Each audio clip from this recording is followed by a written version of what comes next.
안녕하세요. 저는 30대 후반 남자입니다. 어디서도 나 부끄러워서 말 못할 제 결혼 생활 이야기를 해보려 합니다. 아내의 외도 사실을 알게 되었습니다. 그럼에도 너무나도 뻔뻔하게 나오는 이 여자 도대체 어떻게 해야 할지 인생 선배님들께 조언을 구하려 합니다. 욕이라도 좋으니 고견 부탁드립니다. 저는 지방에 소재한 대기업에 다니며 연봉은 8천 정도입니다. 유년 시절 결손 가정에서 고생하며 꼭 잘 살 거라고 다짐했고 열심히 노력한 결과라고 생각합니다. 다른 분들은 어떨지 모르겠지만 그래도 저는 제 벌이에 만족하며 살고 있습니다. 직장을 다니다 아내를 만났습니다. 아내가 인물이 상당히 괜찮았고 몸매도 상당했습니다. 모델 뺨칠 만한 수준이라고 칭찬이 자자했으니까요. 아내에게 첫눈에 반했고 제가 대시를 했습니다.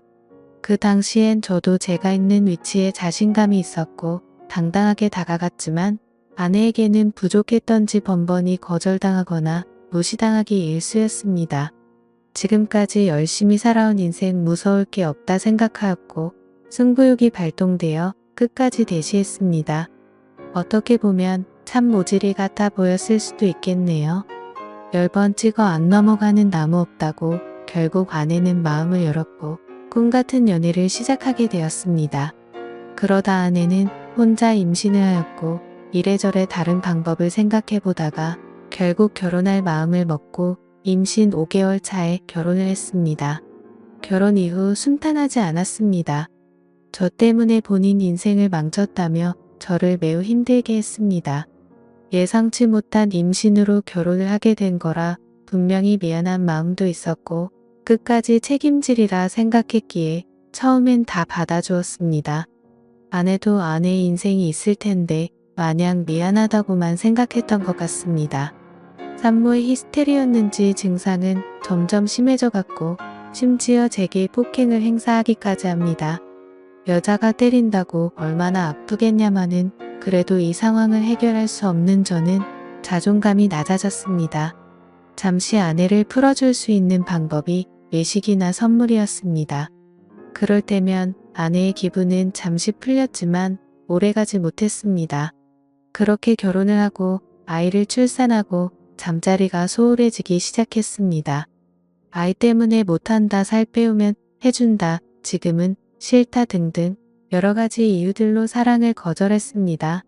그러던 중 한 번은 또 임신할까봐 무섭고 절대 아이를 낳지 않을 거라고 하더군요. 임신 때문에 원치 않는다고 약 같은 거 먹기 싫다고 조곤조곤 이야기합니다. 이해는 합니다. 원치 않은 임신과 출산으로 여자들이 겪어야 할 고통을 완전히 알지는 못하겠지만 충분히 공감은 되었으니까요. 결국 저는 제가 스스로 묻기로 했습니다. 여기까지 글을 쓰고 나니 제가 무슨 사랑에 정신 나간 놈처럼 보여지네요. 저는 유년 시절 결손 가정에서 자랐기에 부부간의 사랑이 가장 중요하다고 생각하며 살고 있거든요. 뭐 특별히 강요하거나 매너 없게 대한 적은 전혀 없습니다. 어쨌든 그러고 나서 아내와의 관계가 많이 좋아질 거라 생각했지만 큰 변화는 없었습니다. 이런저런 변명과 핑계로 매번 거절하였고 1년에 겨우 한두 번 정도 서로 어색한 사랑이 끝이었습니다. 그러다 보니 혼자서 해결하는 날이 많아졌고 그것도 하루 이틀이지 스스로 한심하고 철회한 생각이 듭니다. 그렇다고 외도를 할 생각도 안 했습니다. 어린 시절 부모가 이혼 후 병든 아버지 봉양하며 혼자 고아처럼 살면서 가정에 대한 소중함을 누구보다도 잘 알고 절실했기에 직장 생활을 하면서 흔히 다니는 술집 여자 나오는 술집엔 단 한 번도 가지 않았고 단 한 번도 다른 여자를 눈에 넣어본 적도 없습니다. 그렇게 집과 회사를 반복하며 살았습니다. 철량하네요. 뭐 그렇게 살던 어느 날 아내가 차가 낡았다며 차를 바꿔달라는 겁니다. 그래서 아직 더 탈 수 있고 집에서 살림하면서 좋은 차가 필요 있냐며 다음에 사자고 달랬습니다. 그러니 이런저런 트집을 잡으면서 아주 그냥 몇 날 며칠을 못 살게 하는 겁니다. 아내는 그 뒤로 심각하게 저를 외면했고 무시합니다. 그렇게 며칠이 지난 냉랭한 기류가 흐를 때 갑자기 쎄한 느낌이 들었습니다. 이렇게까지 심한 적은 없었는데 아주 남대하듯이 무시하는 아내에게서 이상한 느낌을 받았습니다. 어느 날 저녁 아내 핸드폰을 몰래 보았습니다. 참담하네요. 아내 핸드폰을 몰래 보는 남편이라니. 핸드폰에는 낯선 남자와 나눈 대화가 있었습니다. 지금도 생각하면 피가 역류합니다. 나에게는 전혀 해주지 않았던 말들, 그 다정한 말들, 남편이 들어야 했던 말들을 다른 남자와 나누고 있었습니다.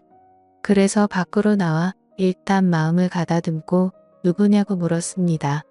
처음에는 발뺌을 하다가 제가 눈치를 챘다고 생각했는지 그냥 만나는 남자라고 자백을 했습니다. 제가 누구냐고 다시 물었습니다. 그냥 동네 만나는 언니들이랑 술집에서 술 먹다가 만난 남자라고 합니다.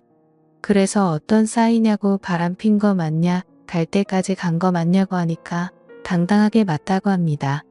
전 그 당당한 모습에 너무 화가 나서 결혼 후 처음으로 욕을 날렸습니다. 그리고 주방에 있던 가위로 머리카락을 자르려고 하다가 이건 아니다 싶어 그만두었습니다. 저도 저를 통제할 수 없을 지경이었습니다. 너무나 분하고 억울하고 울었습니다. 집과 회사를 반복하며 힘들게 가정을 위해서 살았던 저인데 정말 분했습니다. 아내에게 계속해서 욕을 했습니다. 그리고 결혼 후 처음으로 물건도 부셨습니다. 1시간 정도 지나서 흥분을 가라앉히고 누구냐고 물었고 상간남과 3자 대면하자며 앞장서라고 했습니다.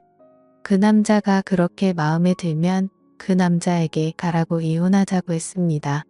그랬더니 아내는 결혼 후 10수년 만에 처음으로 저한테 미안하다는 말을 합니다. 저는 그동안 수백 번 했던 미안하다는 말을 했는데 아내에게서 처음 이 말을 들었습니다. 그 흔한 미안하다는 말을 왜 바람핀 것 때문에 듣게 될 줄은 몰랐습니다. 핸드폰을 다시 봤습니다. 그 사이 전화 목록 등등 다 지워버렸습니다. 그 상황에 아이가 옆에서 오는 모습을 보았습니다. 아이에게 못 볼 꼴 보여주는 것 같아 너무 미안했고 생각을 정리하기 위해 무작정 밖으로 뛰쳐나갔습니다. 이런저런 생각을 얼마나 했는지 모릅니다. 한참을 생각 후 복잡한 마음으로 집으로 발걸음을 돌렸습니다. 그런데 아내는 돌변해 있었습니다. 갑자기 또 큰 소리를 칩니다. 너 이거 하나 때문에 앞으로 내 위에 서 있으려고 하지 마라. 다 그렇게 그대로 이야기했습니다. 그러면서 당당하게 짐을 싸서 친정으로 갔고 몇 시간 후 장모님께 전화가 옵니다. 아내가 왜 집을 나왔냐고 물어봅니다. 저는 있었던 사실을 이야기했습니다. 그랬더니 장모님 하시는 말씀이 왜 핸드폰을 뒤져서 이 사단을 만드냐고 하시네요. 이런 말 같지도 않은 상황이 있을까요? 아무리 부모라도 그렇지 이 상황이 딸년을 감쌀 수 있는 상황인 건가요? 분통이 터져 더 이상 통화 힘들겠다고 끊었고 처형에게 전화를 했습니다. 미련하게도 혹시나 제 이야기를 들어줄 줄 알고요. 하지만 이미 소식을 들은 처형도 다를 바 없었습니다. 바람핀 건 잘못한 거 맞지만 제부도 물건도 부수고 난리 쳤다면서요. 바람핀 거랑 폭행짓 하는 거랑 따로 봐야 되는 거 아닌가요? 그리고 제부도 사회생활하면서 어디 가서 2차 하거나 바람핀 적 없어요? 라고 합니다. 더 이상 대화를 할 수 없다는 생각이 들었습니다. 10수년간 저는 그 사람들을 가족이라고 생각했습니다. 하지만 집사람뿐만 아니고 그 가족들도 그냥 저는 목의 중심 가족에 돈 벌어오는 기계였던 겁니다. 더 이상 기댈 곳이 없었습니다. 그날 저녁 아직 미취학인 아이가 엄마가 없다며 옵니다. 그 우는 모습을 보니 어릴 적 제 모습이 생각났고 서러움에 눈물만 나왔습니다. 아이는 엄마한테 전화해달라고 보챘고 어쩔 수 없이 전화를 해서 바꿔줬습니다. 다음 날부터 아이 챙기고 유치원 보내고 아침에 일어나 분주히 움직였습니다. 머리 묶어주고 옷 입히고 하는데 너무 서툴렀습니다. 그렇게 3일이 지나 장모님한테 전화가 와서는 집사람과 집에 온다는 것이었습니다. 퇴근 후 같이 앉아서 이야기했습니다. 장모님은 어떡할 거냐고 묻습니다. 이혼할 거냐? 아니면 용서하고 살 거냐? 집사람 표정은 절대 잘못한 기색이 없습니다. 오히려 당당했습니다.